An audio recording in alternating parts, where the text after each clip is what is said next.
आज हम जो डिस्कस करेंगे इंग्लिश के एक नए टॉपिक के ऊपर, टॉपिक नहीं इसे हम कॉन्सेप्ट बोलेंगे। इंग्लिश को पूरा सीखने के लिए हमें, इंग्लिश का A to Z सीखने के लिए हमें सबसे पहले उसका बेस क्लियर होना जरूरी है। जोर देते हैं कि हमें टेंस क्लियर करने चाहिए।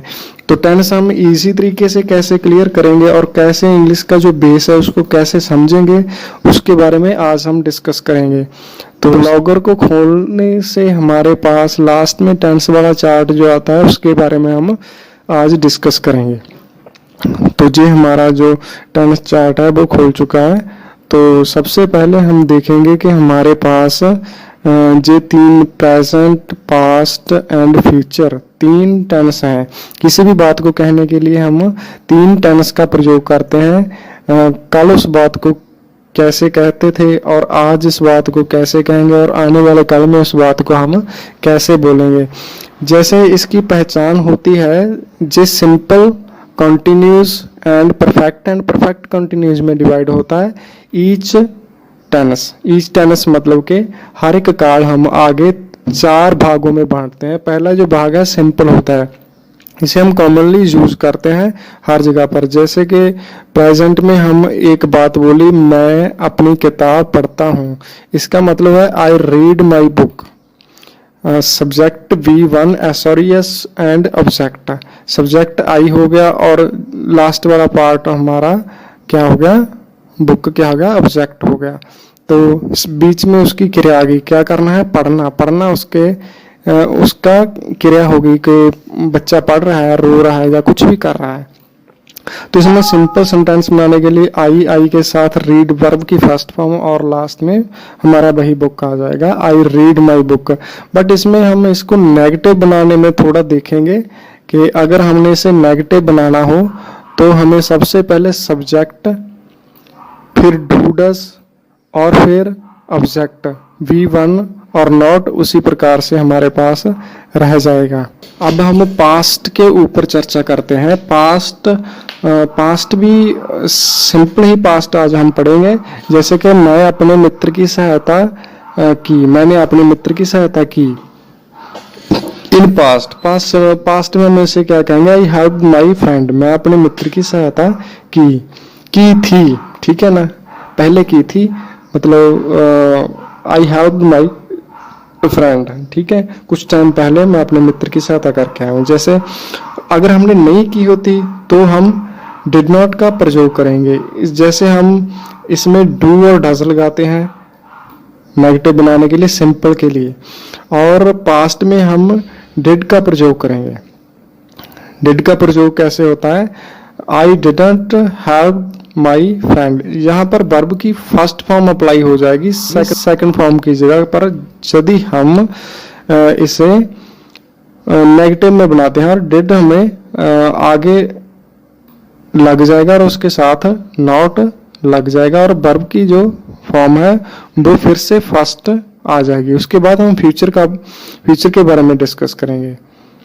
फ्यूचर के बारे में डिस्कस करने से पहले हम समझ लें कि इसमें बी वर्ब की फर्स्ट फॉर्म ही यूज होगी, बट वर्ब की फर्स्ट फॉर्म के साथ सेल और विल लग जाएगा।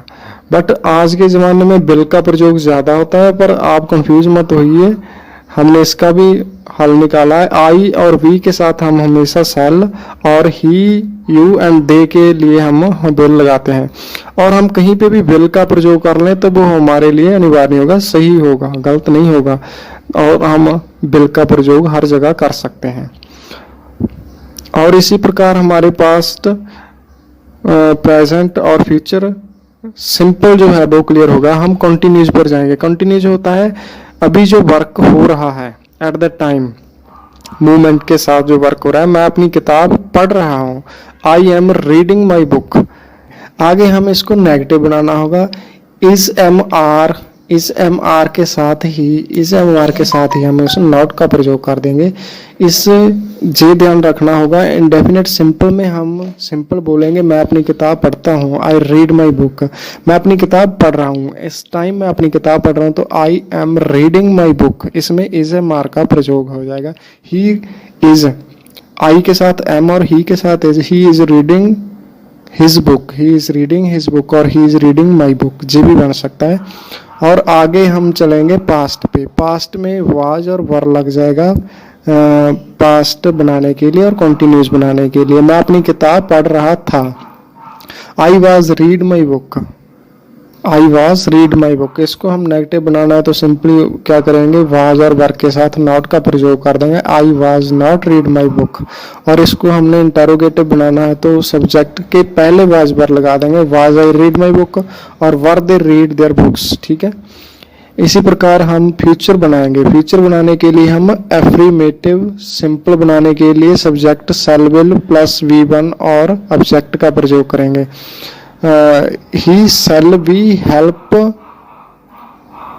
पुअर, बट इसमें बी जरूर लगा देंगे, इसके साथ शैल बी और विल बी जरूर इस्तेमाल करेंगे। He shall be helping you, he will be coming today, मतलब क्या वो आ रहा होगा या कोई भी काम कर रहा होगा आने वाले टेंस में। जैसे कल क्या वो काम कर रहा होगा, अभी हम बोल रहे हैं और थोड़े टाइम बाद उसने कोई काम करना है तो हम उसको बोलेंगे वो आज आ रहा होगा। सपोज वो ट्रेन में है इस वक्त और हम जहाँ पर बात कर रहे हैं वो आ रहा है, ही will be coming today, he will be coming today.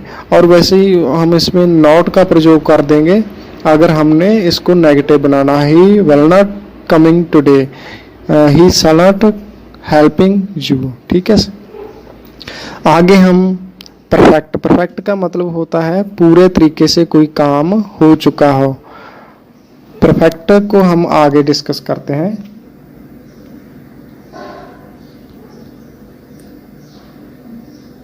चलिए अभी हम प्रेजेंट परफेक्ट के बारे में बात करेंगे। परफेक्ट का मतलब है कोई भी काम पूरे तरीके से हो चुका हो। जैसे वह कलकत्ता चला गया, अभी वो जा चुका है। ठीक है, इसकी पहचान यही होती है, हो चुका हो, कर लिया हो चुका हो, या कुछ भी इस तरह का जो काम कंप्लीट तरीके से हो गया हो उसे हम परफेक्ट बोलेंगे। परफेक्ट के नाम से हमें पता चल जाता है। इसमें क्या होगा, ऑब्जेक्ट हैज है V3 लग जाएगा। Suppose he has gone to Calcutta. ठीक है, इसका मतलब है वो कलकत्ता जा चुका है। Note, I we you they के साथ हैव लगेगा और ही सी इट के साथ हैज लगेगा। ऐसे ही हमने अगर मैं कलकत्ता चला जा चुका हूं तो क्या लगाऊंगा, I have gone to Calcutta. ठीक है, इसी प्रकार से हम जो परफेक्ट हो चुका काम है उसमें हम पास्ट देखेंगे। पास्ट परफेक्ट के बारे में अभी आगे पढ़ेंगे। पास्ट परफेक्ट और प्रेजेंट परफेक्ट में जो अंतर है वो भी हमें पता चल जाएगा। मैं अपनी किताब पढ़ चुका हूँ, आई हैड रीड माई बुक, मैं अपनी किताब पढ़ चुका था। इसका मतलब है आई हैड रीड माई बुक, मैं अपनी किताब पढ़ चुका हूँ अभी, तो I have read my book. तो कई दिन पहले मैंने किताब पढ़ी थी, जब पहले किताब पढ़ चुका था, अभी मैं नहीं पढ़ रहा, तो इसके बारे में हम लिखेंगे मैं अपनी किताब पढ़ चुका था। I had read my book, को कलकत्ते चला गया था। He had gone to Calcutta, he had gone to Calcutta. आगे हम देखेंगे परफेक्ट में ही फ्यूचर में हम कैसे बनाएंगे। मैं आपकी सहायता कर चुका हूँगा, तब तक I shall have helped you, I shall have helped you, मैं कर चुका हूँगा। उसके बाद I shall have finished my work, मैं अपना काम खत्म कर चुका होवांगा। या तो आउण, तो आपके आने से पहले मैं अपना काम खत्म कर चुका हूँगा। ऐसे sentence, I shall have finished my work coming you, जब आप आ रहे होंगे मैं अपना काम खत्म कर चुका हूँ। इसमें क्या है, विल शैल हैव के साथ B3 और ऑब्जेक्ट, विल शैल के साथ नॉट लगा देंगे तो नेगेटिव बन जाएगा। इसी प्रकार से उसे क्वेश्चन मार्क बनाना है, शैल और विल को आगे लगा देंगे और सब्जेक्ट है B3 हम लगा देंगे। ऐसे सब्जेक्ट और हमारा जो टेंस है वो बन जाएगा। आपको यह जानकर बहुत खुशी होगी कि अब आपके शहर दूरी में ही जसरा टेक्निकल शॉप खुल चुकी है, जहां पर आप अपने ट्रैक्टर, कार या फिर किसी भी प्रकार के वाहन में म्यूजिक सिस्टम लगवा सकते हैं, इंस्टॉल करवा सकते हैं, और हाई फाई म्यूजिक सिस्टम लगवाने के लिए आप इस पते पर कांटेक्ट कर सकते हैं। और कंटिन्यूस भी हो, इस तरह के वाक्य भी हम बनाने होंगे। जैसे वह 5 घंटे से किताब पढ़ रहा है, he has been reading book for 5 hours। इसमें क्या होता है, सब्जेक्ट has है plus been plus V1 plus ing for और since टाइम के लिए लगेगा, अदरवाइज ये नहीं लगेगा। वह 5 घंटे से किताब पढ़ रहा है, he has been reading since 5 o'clock। since और for में कंफ्यूज मत होना, since का लगता है, फॉर कहाँ लगता है, इसको भी हम आपके साथ डिस्कस करेंगे। जैसे सिंस उस जगह पर लगेगा जो हमें एग्जैक्ट पता है, जैसे वह 1947 से किसी विलेज में रह रहा है, Harman has been living in village since 1947। अगर हमारे पास वो वह 5 साल से इस विलेज में रह रहा है, तो Harman has been living in this village for 5 years। ठीक है, ऐसे ही हम पास्ट में चलेंगे। वह 5 घंटे से किताब पढ़ रहा था, he had been reading for 5 hours। इसी प्रकार से वह 5 घंटे से पढ़ रहा है, he had been reading since 5 o'clock। जहाँ पर हमारे पास एग्जैक्ट टाइम नहीं दिया हो, घंटे दिए हुए हैं, जहाँ पर हमें एग्जैक्ट टाइम दे दिया है कितने बजे से पढ़ रहा है, ऐसे हम ऐसे वो सेंटेंस क्रिएट कर सकते हैं। और टेंस के बारे में हमें और आगे चलना होगा, उसके लिए हम क्या देखेंगे कि इधर हमारा फ्यूचर है, हम फ्यूचर पर पहुंच गए। पहचान उसकी यही होगी कि कर रहा होगा, कर रही होगी और कर रहे होंगे। तो affirmative subject shall will been plus V1 plus ing plus for since. वह 5 घंटे से पढ़ रहा होगा, he shall have been reading for 5 hours। he shall have been reading since 5 o'clock। ठीक है, सिंस और फॉर में आपको अंतर पता चल गया होगा। तो ये थे हमारा टेंस के रिलेटेड। कोई भी आपको क्वेश्चन है तो आप हमें कमेंट करके पूछ सकते हैं, हम आपको अच्छे तरीके से समझा देंगे। हमारे चैनल को सब्सक्राइब कर लीजिए और बेल वाला आइकन दबा दिए, घंटी दबा दीजिए, और पसंद आए तो लाइक और शेयर कर दीजिए। थैंक यू, धन्यवाद।